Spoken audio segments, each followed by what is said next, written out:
The Exoplanet Travel Planner interactive calculator helps engineers determine mission parameters for interstellar spacecraft journeys. This calculator features a drop-down menu for select calculation mode with 6 options: mission duration, travel time, required cruise velocity, total delta-v budget, fuel mass ratio, time dilation effect, and arrival kinetic energy.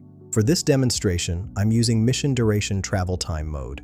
The input fields include distance in light years, cruise velocity as a fraction of c, spacecraft dry mass in kilograms, exhaust velocity in kilometers per second, acceleration in meters per second squared, travel time in years, and total delta-v in kilometers per second. Let's work through an example.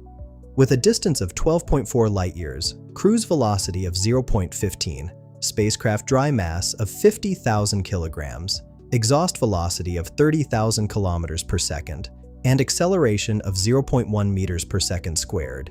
Here's what the calculator returns. Earth frame duration is 82.67 years. Ship frame duration, accounting for relativistic effects, is 81.73 years. The acceleration phase shows 0.0 years, covering 0.00 AU.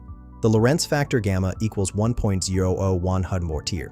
The cruise velocity converts to 44,969 kilometers per second, confirming our 15% of light speed. This tool streamlines complex interstellar mission planning calculations. Find the link in the description below.